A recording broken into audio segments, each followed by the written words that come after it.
vous voyez ici une simple photo de la capture de Samori Touré, moi, j'y vois la fin d'un empire. Cette image en effet, c'est une source primaire d'archives coloniales, une photographie en noir et blanc prise sur le vif par le capitaine Gaden le 29 septembre 1898 à Guélémou, actuelle Côte d'Ivoire, où Samori a été capturé par surprise. Le capitaine Gaden, officier français et photographe amateur, était un membre de la colonne de capture de Samori Touré.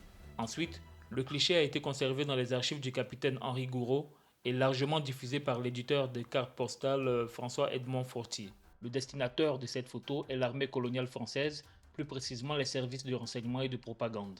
Mais les destinataires en sont initialement l'état-major français pour prouver la victoire, puis le grand public européen via la presse illustrée et les cartes postales pour justifier l'effort colonial. Parlons dès lors du contexte. Nous sommes au sommet de la course à l'Afrique, suite à la conférence de Berlin de 1884-1885. Samori Touré, fondateur de l'empire du Wassoulou, a résisté à l'expansion française pendant près de 20 ans par une guerre de mouvements et de terres brûlées. Sa capture marque la fin d'un obstacle majeur à la domination française en Afrique de l'Ouest. Analysons maintenant le contenu de l'image. Au sujet de la composition. Sur cette photo, on voit Samori Touré au premier plan, légèrement à gauche. Il porte un boubou blanc et un turban sombre, contrastant avec son environnement. Il s'appuie sur ce qui ressemble à une canne ou un sabre dans son fourreau.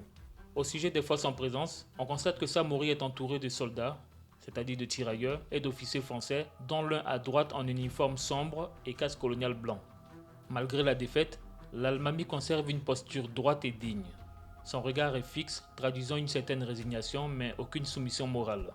Les officiers français, eux, posent pour la postérité, marquant leur triomphe. L'intérêt de cette photo est manifeste. Il s'agit d'un témoignage historique sur la chute de l'un des plus grands résistants africains du 19e siècle. Sa portée est immense. Pour la France, cette photo symbolise la supériorité militaire. Pour l'Afrique, elle est devenue paradoxalement l'icône de la résistance nationale qui nourrira les mouvements d'indépendance. Un peu de critique. Bien que le document soit authentique, il a été retouché pour la propagande. Surtout, n'occultons pas le fait qu'il s'agit d'une mise en scène par le vainqueur. Elle omet la violence et la famine qui ont précédé, préférant montrer un trophée propre, validant le biais colonial de la prétendue mission civilisatrice. Samori Touré a été déporté très rapidement après sa capture, qui a eu lieu le 29 septembre 1898 à Guélémou, actuelle Côte d'Ivoire. Il est mort en captivité le 2 juin 1900 à Ndjolé, dans la région de Logoué, au Gabon. L'histoire est dans les détails. C'est pour le futur que notre passé doit demeurer présent. Abonne-toi pour plus d'analyses.